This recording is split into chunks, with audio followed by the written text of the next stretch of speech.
Napoli fans around the world, welcome to Napoli Talk. Napoli come away with a crucial point at the San Siro against Inter, guys. Now it is the third year in a row that Napoli remain undefeated in the Giuseppe Meazza Stadium. And this time, guys, like some of the other ones, it feels like a win, especially because we came back from behind twice. And these group of players with so many absences, guys, De Bruyne, Anguissa, Neres, especially, guys that are starters, even in the biggest of clubs, not just in Napoli. I mean, we are obviously, but put them in whatever team and they would make a difference, especially with the way that they were playing recently before they got injured. We still came away, guys, with a point against what is supposed to be the favorite for the title, guys. This is Inter's year, guys. They've been leading up to this. They reached the Champions League final. They apparently lost the title themselves last year. They refused to admit that we were the better team. And yet, twice now, we've played them this year and they have not been able to beat us. That's 4 points out of 6 for Napoli against Inter, guys. And what a performance from a character point of view, guys. Because it's not easy with that crowd when you go 1-0 behind in 7 minutes and mathematically you see that you are 7 points away from Inter at that point. It is not easy, guys, to turn it around and to actually end up as the stronger team by the end of the game, guys. We had a fantastic second half, and whatever the guys on the field did, we just have to be so thankful, guys. We have to be so thankful for their performance. And they just have this incredible fighting spirit that they also showed against Verona, to kind of a different context, but in that context as well, guys. We were 2-0 down, we came back 2-2, and there's this strength in this Napoli team to not get beaten, and I feel like that could just about be enough come the end of the season. And if we can just stay within touching distance of Inter come the last 2 months, then it will get very, very interesting indeed, guys, because we might get our players back. As I said, Anguissa, De Bruyne, Neres, Gilmour, so many players. We might get them back. Lukaku, guys, Lukaku. I mean, we're playing without Lukaku as well. Once we get these guys back, it will be a different music. It will be a different music. And Inter is going to feel the pressure. It's going to feel it if we're there. And maybe they might not be able to deal with all the games that they might have towards the end. And who knows, maybe they don't have as many injuries now, but maybe that team will not be so fresh and so injury free come the end of the season. And will Inter be able to handle that like we have? So yeah. Adi says, congrats for the new shirt, Dom. Yes, had to put it on, got it for Christmas, because Campioni siamo noi, guys. If they want this, they're gonna have to do much more than what they did today, Inter. And for sure, we're not giving it to them all the way in January. They're gonna need to grab it in May. If they want it, they need to grab it in May, not in January. Guys, thank you so much for the comments, for being live. Thank you, LC. For the donation of $1.99, says good result, Forza Napoli sempre. I'm gonna get through some of the comments, guys. So Adi says it was Lobotka's worst game this season. Agreed. Forget about Lukaku, KDB. It is Anguissa who we need back ASAP. George or Jorge Reina says tremendous. That's what I want to say about these players, guys. They've gone through so much. I mean, guys, we are playing Juan Jesus, Beukema in the back. We've got Elmas, playing behind us. Like, we're doing extraordinary things with the resources that we have, game after game after game, and we're just, still there. It's not ideal. It's not ideal that we drew against Verona 2-2, but the performance, the reaction was there, right? Especially in the second half. And the important thing is not to lose these games. It's to keep momentum, and I think we have that. And I think Napoli comes out of this game with much more momentum than Inter. I think Inter, especially the moment that they got that penalty and you saw Bastoni go like this, they thought they won. Not just the game, they thought they won the Scudetto, guys. They thought they won. On the 11th of January, they thought they won the Scudetto in the 75th minute of the game. It's a huge mental hit to Inter, the fact that we came back into the game, and that potential 7-point lead goes back down to 4. So yeah, more comments, guys. Paul Derican says Anguissa was, as the kids say, cooking before the start of the season. Yeah, I mean before the injury. Yeah. Blue Line says strong response in this match despite everything that happened. Napoli is fighting this season. The missed chances were a problem, but McTominay scored and Elmas and Lang assisted him. Yeah, look, credit to Lang, right? He's a guy that I've been criticizing a lot. He was there at the right place at the right time for the assist to Scott McTominay. I feel like it's a very similar situation to how he scored against Atalanta, where when the cross came into the box, he's at the right place at the right time. This is not still the Lang that we expect, right?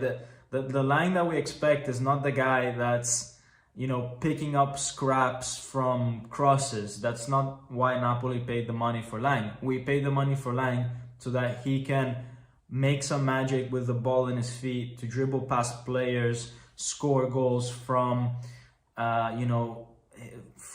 his feet, that he still hasn't been able to do. So he's, despite the assist, he's still not the Lang that we expect, that we want to see, but credit where credit is due. Today he earned his bread, and we can be happy that he came on. He was the only substitute, by the way, in today's game, apart from Mazzocchi, who got a minute and 15 seconds. But can you really consider that a substitute?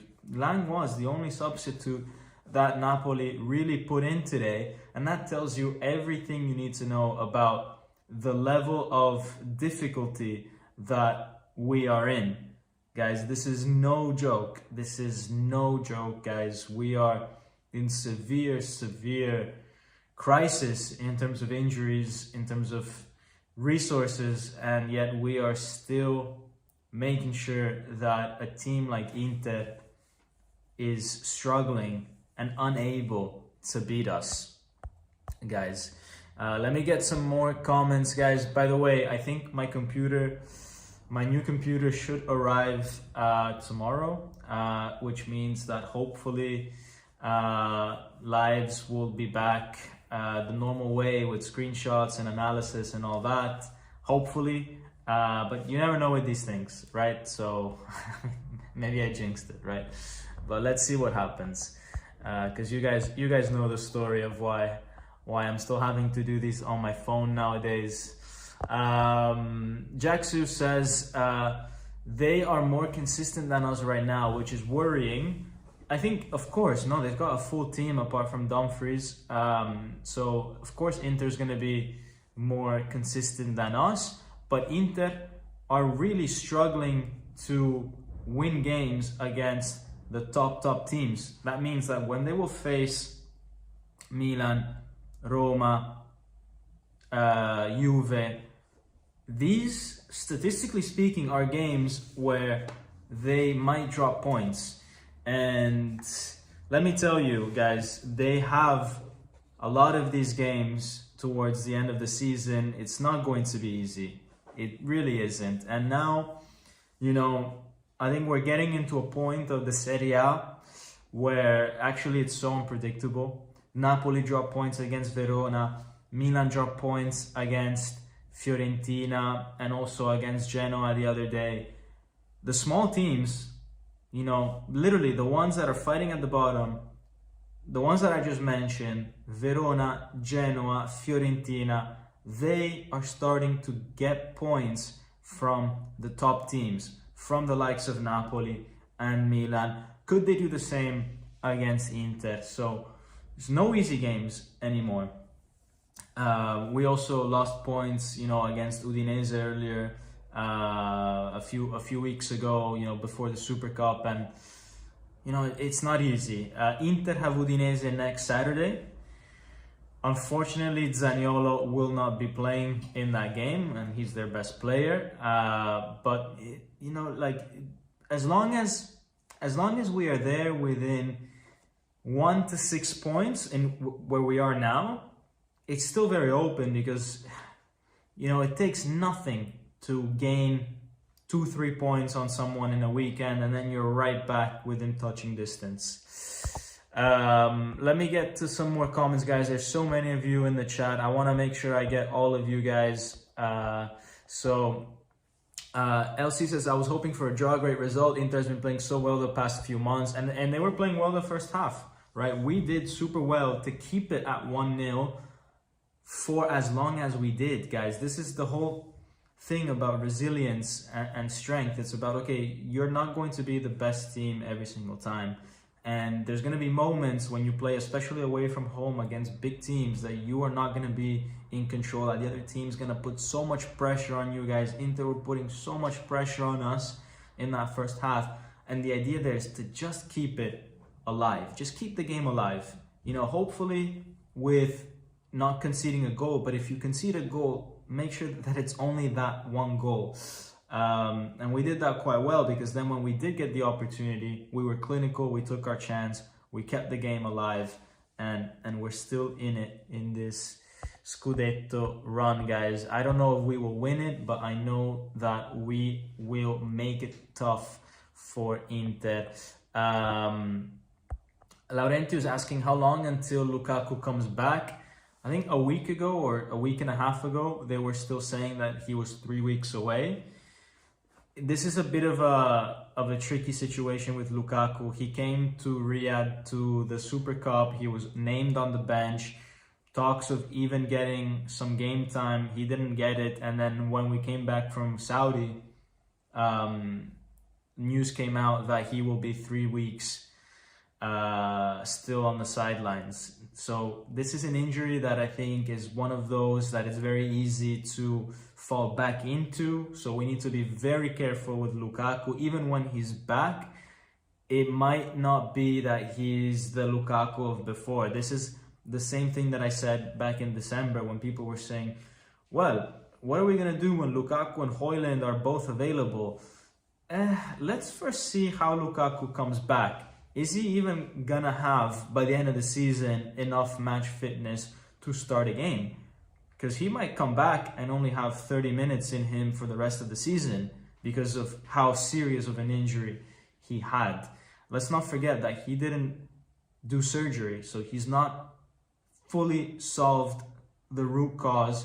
He's gone through a process without surgery, so it has to be a bit more managed. I mean, I'm not a medical expert, but I think when you have surgery, it's a bit more like permanent, the solution, whereas when you try to treat it with other kind of rehab, there's, I think, a higher risk of falling back into that injury. But look, I don't know. I'm not a med expert.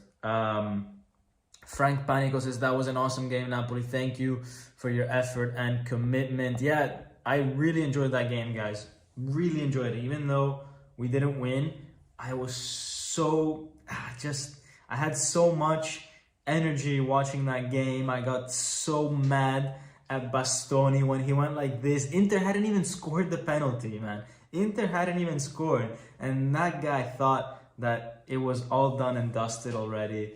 I got so mad at him. Then when McTominay scored, guys, I said things to Bastoni that you will... Hopefully there's no cameras around, you know, like taking videos of me behind my back, because those things will get me cancelled. So yeah, really good game. One of those that really make you feel the emotion, as opposed to some other games that you're happy you won, you're upset that you lost, but you don't get that same level of emotion. And I think something that has been happening over recent years is that this Inter-Napoli game has really gotten us all much more worked up than any other game. You know, this rivalry is starting to become, I would say, you know, iconic to some extent. I mean, now it's 4 or 5 years that we're always up there at the top fighting with each other. And, you know, it's starting to feel very, very real, to the point that potentially, you know, you feel this a lot more than maybe a Juventus game, which is interesting, because I always have that Juventus game marked on my calendar when the season starts. But now with Inter, it's becoming, you know, this is the game of the season. So yeah. Let's see some more comments, guys. Alexi Lex says, Napoli has been on the receiving end of some harsh referee decisions lately, ultimately game deciders too. Right, I was wondering when someone was going to bring that up in the comments. So guys, the refereeing decisions, as you know, I didn't go live after the game against Verona, not because of the result or anything like that. It was because I had a meeting for work after the game, actually. So late meeting, I couldn't then go and do a live. But I have thoughts on that game that I want to share, and that is that this is becoming a little bit hard to believe that it's all coincidence. It's becoming a little bit hard to believe. I want to believe that there's still some good faith with the referees and the system, but it's very difficult, guys, because that penalty against Buongiorno, borderline.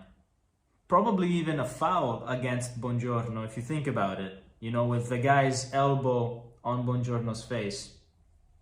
Then, you know, the Højlund situation where the VAR intervenes, but intervenes wrongly because they don't even show the right angle for the referee to make a decision. Then today with the step on foot. Now, here's the thing about the step on foot, is that I actually believe deep down that this is a penalty. So my problem is not that the penalty was given, because I think that if there's a contact where you step on someone's foot in the box, it should be a penalty. My problem is that when this happens to Napoli, no one ever gives a penalty. And we have proof. I put it on Twitter, guys. If you follow me, if you follow Napoli Talk on Twitter, you'll have seen it already. There's multiple examples. You just have to Google some of these examples. You just have to put Napoli step on foot penalty on Google, and you have hundreds of photos of all the times that every time we do a step on foot, it's always a penalty against us, and every time that it's the other way around, it's not.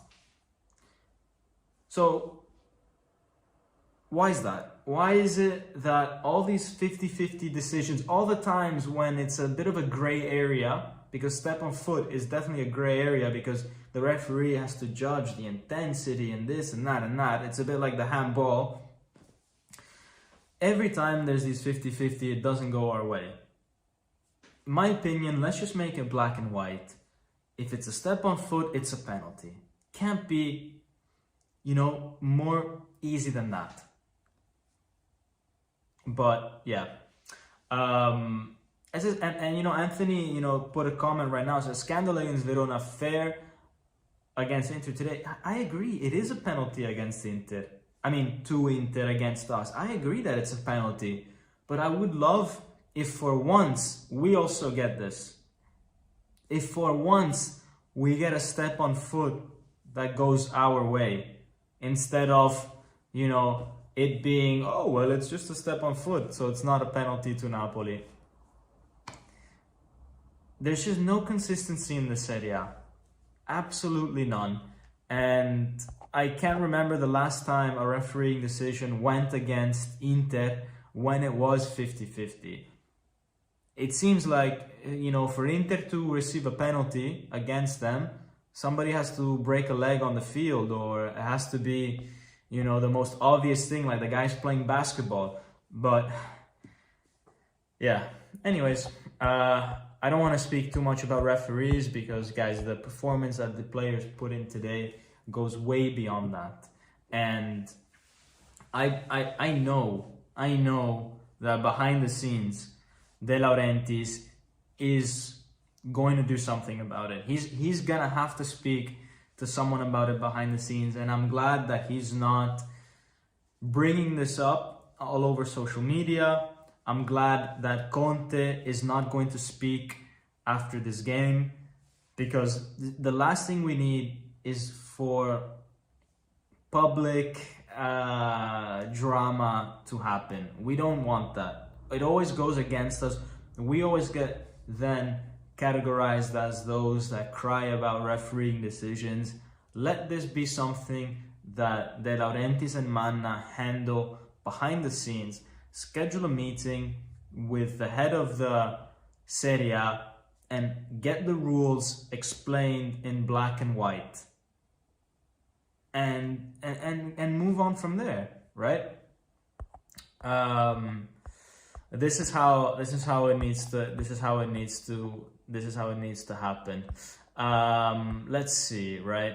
Mike 4FO says, crazy how we're doing this without a full squad. Yeah, Lorenzo Morris has taken 4 points from Inter this season, not bad. Now we need to recover the players and be more consistent because we have the capability to do something special. Guys, if we win a Scudetto this season, even more special than last one. I mean, last one was crazy because we finished 10th the year before. It was the manager's first year in the club. But we didn't go through the hardship that we're going through this year. I mean, it was tough last year as well. Don't get me wrong. We had to all of a sudden, you know, take Raspadori from God knows where he was hiding and put him back on the field and discover that he's a football player again. You know, there were moments last year where we were like, oh, okay, we have to rely on this guy? Fine. And then he ended up actually helping us, you know. We had to do that last year, but this year it's at a whole new level. Whole new level, guys. LC saying VAR is crap. I wish they got rid of them. Only used for in goal line technology. Yes and no. Man, I mean, with VAR coming in, I think that perfectly coincided, for example, with Juventus's reign ending, because they were getting away with so much stuff where it was so easy for the referee to just say that he didn't see it and have no accountability or no kind of check from outside that could tell him, you know, look, you didn't see this properly. Yeah, I think without VAR, it becomes very easy that if the system really is corrupt, let's say the system really does want a certain team to win. Without VAR, it becomes so easy to let that team win because the referee can just, you know, close an eye and give a penalty or ignore a penalty or whatever. But with VAR, how do you explain it to the masses that something so obvious was then not seen by the referee and also not seen by the VAR? It would be too scandalous at that point. So it keeps scandals down a little bit. Now, how we use VAR and by who it's used, that needs to change. That needs to change. But the VAR itself, I think, is a great tool if used correctly. Let's go to some more comments, guys. Yeah, Lawrence Moore says Hoyland's disallowed goal was an absolute joke. I agreed. Blue Line says that Rahmani touched the ball in that penalty. It's shown in the DAZN room after the match, at least as I've seen. Yeah. Look, it's crazy. It's crazy, that penalty. Or just the entire way that they make decisions is crazy.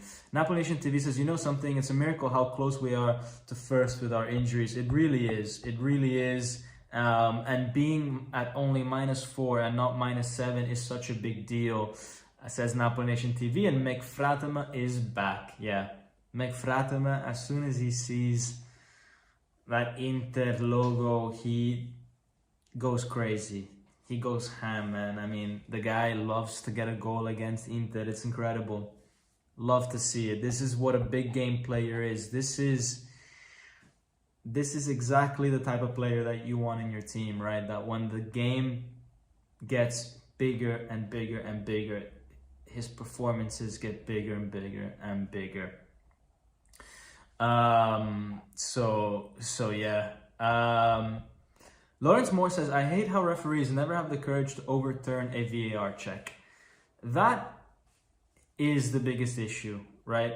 That is the biggest issue. It's that this is so rare, and it shouldn't have to be that way. It shouldn't have to be that way, but they get so influenced. And yeah, I think we need to change the way that VAR works. I think it should be actually a matter of the referee decides on the field, and then the coaches can signal a VAR check, and then the referee just goes and rechecks it on the monitor, so that he doesn't have to contradict a fellow colleague, because that could be awkward, right? I understand how that could be awkward. Instead, all you have to do is just either confirm or unconfirm your original decision, so then you're only fighting with yourself. Right now, what's happening is that you're fighting with yourself and a fellow colleague when you're thinking of a decision. So let's remove one of those, let's make it so that the referee is fully, autonomous, and he's only invited to the screen when one of the coaches pulls up a challenge, like in tennis, how it was, or maybe still is. So yeah, I think that's the way it should be. Etho 2005 says, do you think we can still win Scudetto? Guys, I think we're gonna still fight for it. Let me tell you that. We're still gonna fight for it. We're still gonna fight for it. And are we gonna win? It's tough. There's a 20% chance that we win, right? I give us and Milan 20% each, and Inter have the advantage, guys. Inter have 60. But these percentages can change very rapidly, one way or another. And we saw that, right? We were 5 minutes away from saying goodbye to the Scudetto at -7 points. If it remained 2-1 for Inter, it would have been game over, guys. But yeah, 20%, it's possible. We're going to fight. We're going to make sure that we don't give Inter an easy Scudetto. And if they win it, they're going to have to win it in May. Anthony says, do you worry about Lukaku when he comes back? He may not be the same on the pitch. It's clear in the locker room he's amazing to have, but not playing at a high level for 5 months, then right back. Yeah, I mean, it's what I said earlier, right? We don't know the level of Lukaku, so whoever is, trying to understand how him and Højlund can both play in the same team, who's going to start, who's not going to start. Guys, it's very clear to me that, Højlund is Napoli's present and future. Then if Lukaku can help for 10 minutes, 20, 30, sometimes start a game, great, bonus. Højlund can rest. But I don't think Lukaku's got it in him to be the starter this season. That's a huge physical toll on him to say, go play, three games in a row as a starter. I don't think he's gonna get to that level this season. it's going to be very tricky for Lukaku. This is a huge injury that he had. So yeah, I mean, not that he's not going to start games. I just don't think he's going to be starting a series of games. So yeah. Lou Gutilla says, Dom, what do you think about how we seem to keep bunching and playing too tight with the passing? So the one thing that I don't like about how we play is that I think we are unnecessarily too defensive. Like you could tell that, like, for example, when we went behind today against Inter, we got a goal as soon as we started putting some bodies into the box. We put like a few crosses in today and we scored, from most of our chances. I think we had like 3 shots on target and we scored twice. So if we are in a state that we are clinical, why not just go a bit more offensive? Take advantage of the fact that you've got guys like Højlund, Scott McTominay, that can feel the goal. If you're seeing as a coach that every shot they take is on target, that every time that we get into the box that we're being dangerous, then take advantage of it. Tap into that a little bit more, because you are most likely going to get rewarded. I don't know why we only do that when we're behind. I wish we were a little bit more, a little bit more attacking minded. But yeah, I mean, look, now that we're speaking a little bit about tactics and approach to the game, I want to just take a step back to the starting formation, guys, because we didn't even talk about the starting formation. But Conte took a big decision today he took so many big decisions. Number one, the most obvious, is that he didn't start Buongiorno. He put Belkema instead of Buongiorno. Now, guys, does this mean that Buongiorno has kind of lost Conte's trust to some extent? Not fully, but to some extent. Because, you could argue that a few games this season have come from that we've lost have come from Buongiorno's mistakes. The own goal against PSV, the handball penalty thing against Verona. He's a little bit clumsy, guys, when it comes to defending lately.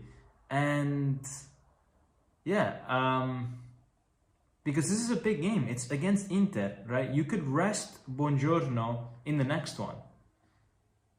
But you're telling me that he can't play 2 games in a row? So yeah, I don't know. Something looks off with Buongiorno. I mean, when you think about it, you've got Rachmani, Juan Jesus, Belkema, and then Buongiorno in terms of the hierarchy. That's interesting. That's a very interesting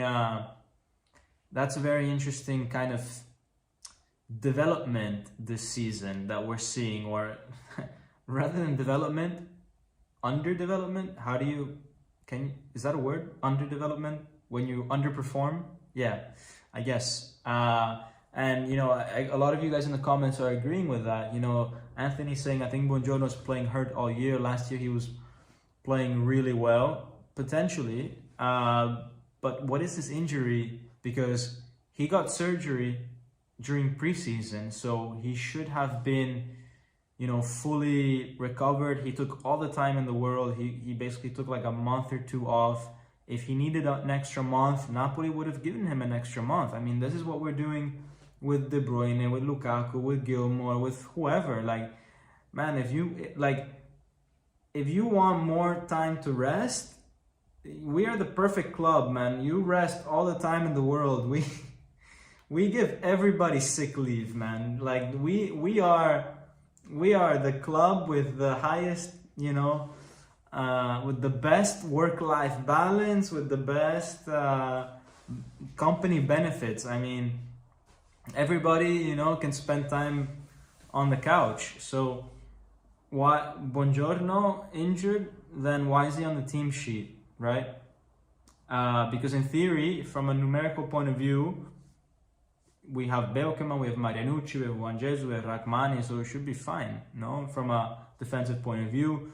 Oliveira could step in as center back at times. Oliveira is another mystery this season, guys. Oliveira is not seeing the field unless it's an emergency. Guys, I mean, it's incredible, the downfall of Oliveira. And what's incredible is also how Napoli is letting that happen, because it's a huge money loss situation. Oliveira at the end of last season was maybe valued 20 million. And now if you have someone that asks 5 million for Oliveira, maybe Napoli agree, because he's not playing anything. So it's incredible.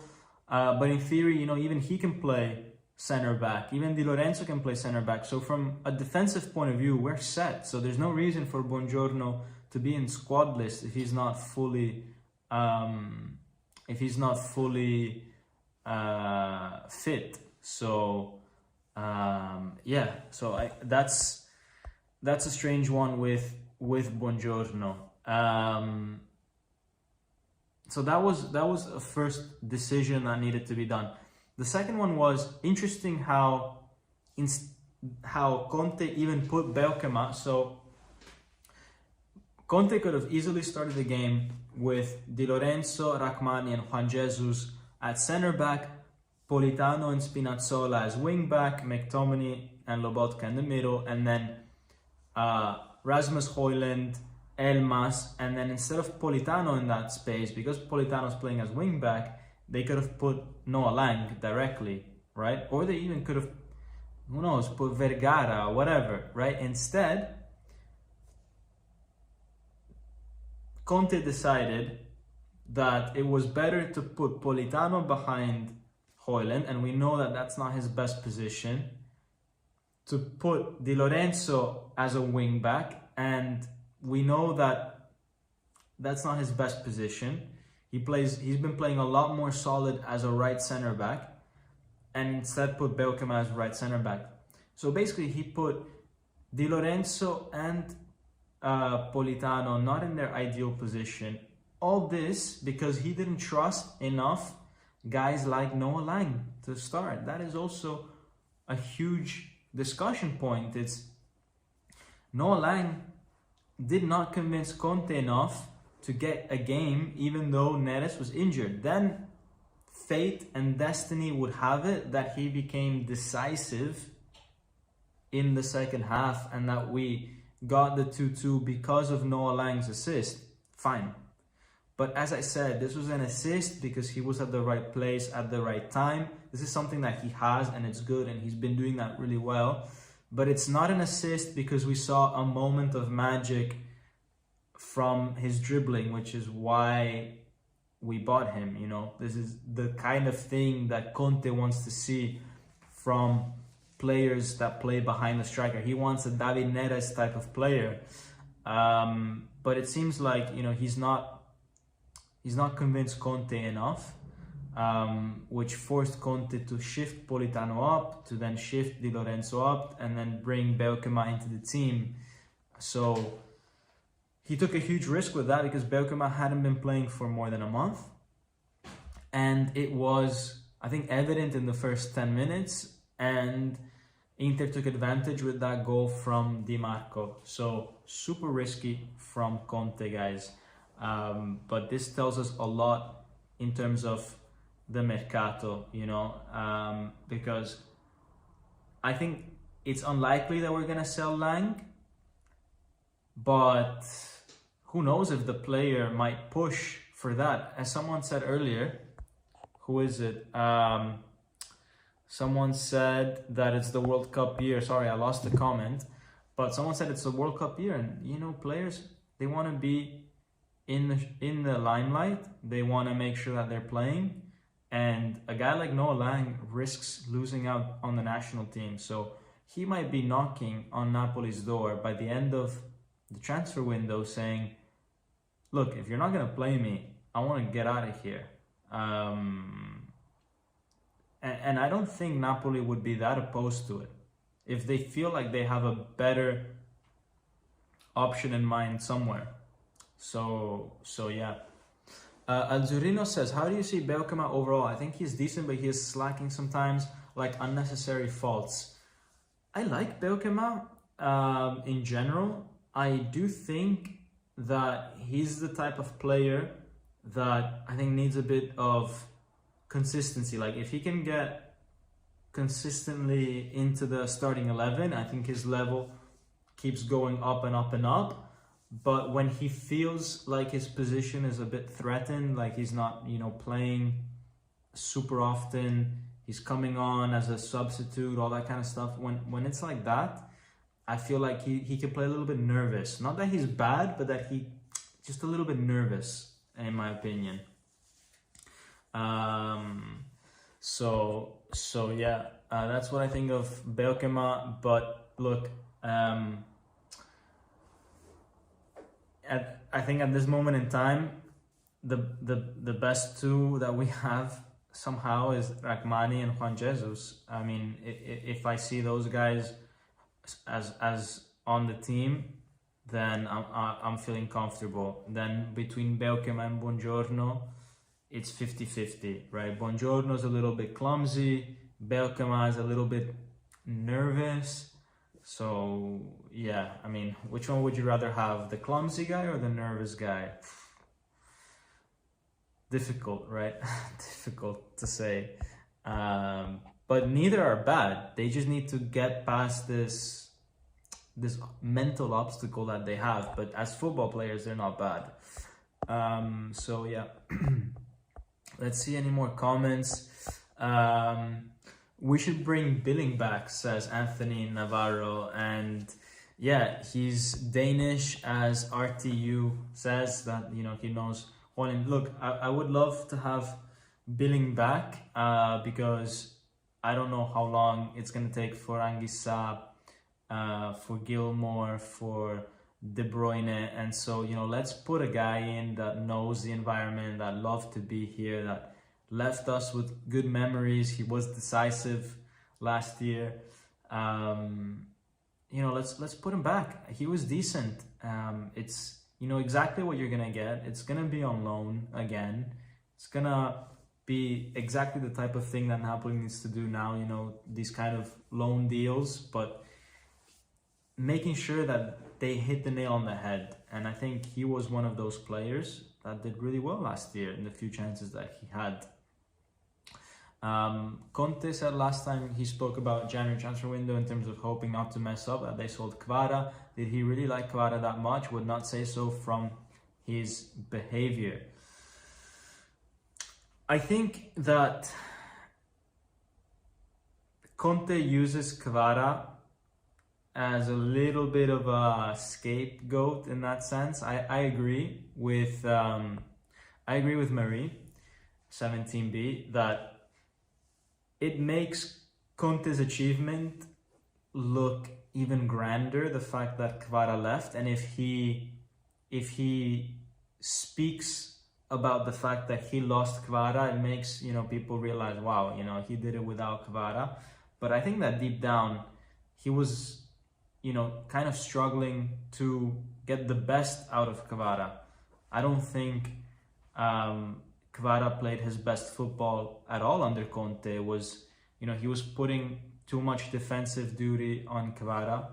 And yeah, I mean, look, maybe under this formation, if he had adopted this formation last year, putting him right behind the striker, Kvara could have been really deadly. But the way that we were playing last year, it just didn't suit him. So yeah, I don't think that Kvara under Conte was that much of an asset. But it's true that, he was definitely someone super important. And we didn't replace him. For sure, he was worth more than whoever we brought in. Who was it? Okafor. Yeah. I mean, even Kvara with a broken leg under Conte's system last year would be better than Okafor in full fitness. So he has a point that even though, you know, even if Kvara wasn't the best under Conte, he still lost an asset that we never really fully replaced, and he was still much more important and, you know, performing better than, for example, Lang, which is another guy that has come in to try to replace Kvara, and it just has not worked. So yeah. Mano says, hey man, Kvara gave nothing but his whole heart from the minute he started playing. Yeah, I mean, I'm not saying he didn't. I'm not saying Kvara didn't put effort. That's not what I'm saying. I'm saying that he was penalized by Conte's system last year because Conte expects the wingers to defend a lot, just like Politano is defending a lot. And it just meant that Kvara had to run backwards too much. And so he didn't have the same type of, you know, freshness and freedom that he had with Spalletti. That's all I'm saying. I'm not saying that he, you know, that he didn't try or anything like that. I actually on New Year's Day, not on New Year's, but on the 31st of December, with my cousins, we put a video of like all the goals that Napoli scored in 2025. Not in 2025, in the 24-25 season. And actually Kvara, guys, like the early months, August, September, October, he was super involved. And then he checked out maybe in November, right? But yeah. Anyways, enough about Kvara, guys. Enough about Kvara. You'll make me sad. This is a heartbreak in my life that I had to get through, and now I'm okay, you know. But Kvara was tough, guys. I was upset this time last year when he left. But you know, good things came afterwards, so that's good. Guys, so about moving forward, no? Actually, no, let's do player ratings, and then, you know, we'll look at some games moving forward. So player ratings, guys, McTominay, 10 out of 10. 10 out of 10, guys. A defensive midfielder scoring twice, 10 out of 10. There's no other score that's possible. I don't care if he lost possession on Inter's first goal. I really don't. Like, this is a defensive midfielder who stepped up today. So yeah, look, congrats to him. Everybody else, I think, did a decent job. I think out of those that, so everybody, I think, can earn a 7. You know, I think they can go home happy that they went head to head against a very good opposition, against very good opponents. They all did well in their individual duels. I'm happy to give everybody else a 7. You know, Elmas got the assist. Even Lang, I'll give him a 7. You know, I'm quite happy to give that, to be honest. So everybody a 7, and then our boy Scott McTominay with a 10 out of 10. John Snow Smith says it's partly Lobo's fault for the first goal. It is. I think he shouldn't have played that pass to McTominay, knowing that he was getting that kind of pressure from behind. But we see it so often with McTominay getting the ball in really difficult situations, and one of his strengths is actually to get past his man on that first touch.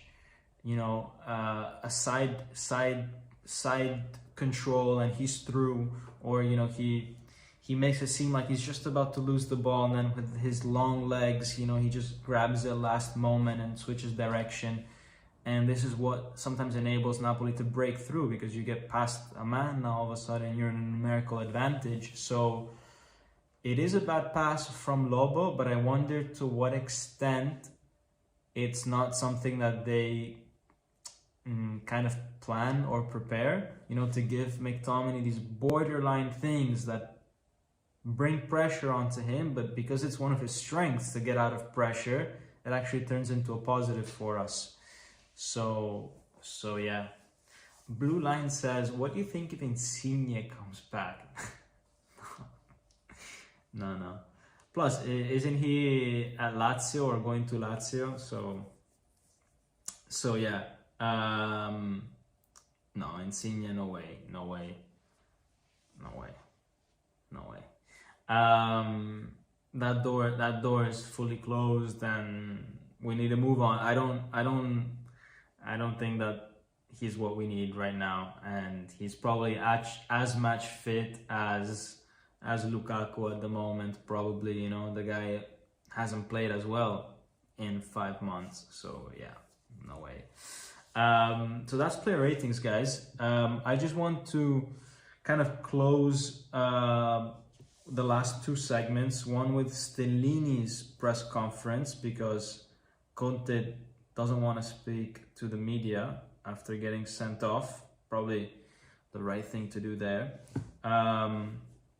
So they asked Stellini, what do you guys bring back home this apart from the 1 point? He says, look, it was a great game, and the team showed the right level of, you know, understanding of the situation and of our strength. The guys, they believed in it right until the very end, and you know, it was a shame to concede a goal when we were playing well. And you know, coming from the game of last midweek against Verona, it was not easy, but you know, we reacted very well. So yeah, look, he basically talks about how resilient Napoli is, and then they ask him about Conte's red card, and he says it was a moment of frustration. Yeah, we didn't see the episode of the penalty in detail, and nobody really knew what happened. We're not going to talk about that episode, and we're just going to say that this was a moment of frustration. So that's it. So you're not going to get any juice from Stellini in terms of, you know, what happened and what was said and all that kind of stuff. And Juan Jesus says that the reaction of Conte after you know, getting the penalty from Inter actually helped the team, because it gave them even more kind of anger and motivation, you know. And this is one of those things that Conte has, you know, like when you think, you know, the referee, he thought giving Conte the red card was gonna, you know, kill Napoli. It just made us even more angry. It just made us even more, you know, gave us more fighting spirit than before. So yeah. Yeah, so look, this is what it is. Kivu says that there's a bit of regret on their side, but at the same time, Napoli could have also won the game. So in the end, the point is fair, and that they're happy with it. So look, and both Bastoni, Di Marco, they're all saying that Napoli played a good game. So yeah, I think everybody kind of acknowledges that we played a good game. So should we. Now, I want to just finish off, guys, with looking at the next few fixtures, but let me go back to the comments, because I'm gonna look at the comments just for a little bit. Should have won that game. Honestly, we weren't clinical enough, says Ichabelk. I don't think so. Like, we were clinical. Like, when we got chances, we did well. You know, in the grand scheme of things, like, it's not like we had 30 shots and we only scored twice. It's just that we were not positive enough. We could have put more pressure on Inter. We could have been more offensive, and had we done that, we would have gotten more chances and we would have scored maybe another goal. But it's not that we weren't clinical, because we did take enough of the chances that we created. And then Anthony says, I hate Zielinski. Yeah, what a traitor. Marcellino says, is there anyone in your mind we could realistically buy or loan to do a better job than Lang? I find it very tricky to buy this type or get a loan in January and expect to get something positive. My hope was probably Chiesa, just because he knows the Serie A. He's not playing that much against or with Liverpool, but he's showing that he still has some fire in him, and I think that he could probably do a better job than Lang. But the guy's Juventino from head to toe, so when you put that context, then probably not the best option for us. But yeah, I mean, who else? Because you want someone that knows the Serie A. Ndoye from Nottingham Forest, he's not had the best transfer to England this year. Could he come back to the Serie A? But then Nottingham Forest would have to admit that they made a mistake in signing him, and I don't think they would do that. Laurienté, yes, but not easy to get him on loan, guys. You have to think that why would they let go of Laurienté on loan? Not easy. So yeah. Ciao Fabrizio. Top Dom, fantastic match, and Napoli team, exactly, man. Great match from Napoli to make sure that we stay close to Inter. So yeah, Azzurino says to fight for the title about Laurienté. Yeah, but I mean, I'm sure he would want to come to Napoli, but why would his team let him go? Doesn't make sense. Guys, okay, let me go on to the next few matches that Inter and Napoli have. So Inter have Lecce at home. So guys, they have 2 games at home in a row. So not bad, eh? Inter, they get to stay at home for quite a bit. Then they have Udinese away from home on Saturday without Zaniolo. So not the same Udinese that we went up against. And they have the Champions League against Arsenal, 2 teams that are pretty much guaranteed to go through the top 8. So a nice draw there, and they're both going to be happy. They both are going to be thinking about the league more than the Champions League. So yeah, they'll be exchanging emails to just finish that game 0-0, 1-1, classic biscotto, as we say in Italy. I'm not telling you to put money on that, but if I had to put money on a game, this one is as clear to me as possible that it's going to be a draw, that they're both going to be happy with. Then they've got back in the Serie A a Friday night game, which is interesting. Friday night, they've got Inter Pisa. So look, their next 4 Serie A games are Parma, not Parma, what am I saying? Their next 4 games are Lecce, Udinese, Pisa, then a Champions League game, and then Cremonese, then Sassuolo. So guys, their next 5-6 games are super easy. They've got Juventus, finally a tough game, but that's all the way in February, so it's a month down the line. And even after Juventus, they've got Lecce again, Genoa. So, and then finally they start getting tougher games. Then, guys, their March, from the 8th of March onwards, they've got Milan, Atalanta, Fiorentina, who might be fighting for, staying up, Roma, Como, who might be fighting for Europe, Cagliari, who we don't know if they might be fighting to stay up, Lazio, Bologna, Verona. Like, they've got a really tough end of the season, Inter, but you have to wait until March for that. So the idea is, guys, just stay close to them in this month of January and February. But for us, it's the opposite. It's not easy. We have a very easy end of the year, but not so easy next few weeks, guys, because apart from Parma and Sassuolo, our next games, we've got tough Champions League games. We've got the likes of Chelsea and Copenhagen that have a bit more to fight for. At least we have a bit more to fight for in the Champions League, but we've got Juventus, Fiorentina, who are fully in the relegation fight, Genoa fully in the relegation fight, Roma, Atalanta, Verona again fully in the relegation fight, and away to Verona, not easy. And then it starts, I think, to get a little bit easier with Torino, Lecce, Cagliari, We got a big match against Milan, and then Parma, Lazio, Cremonese, Como, Bologna, Pisa, Udinese. Yeah, that's our games until the end of the season, guys.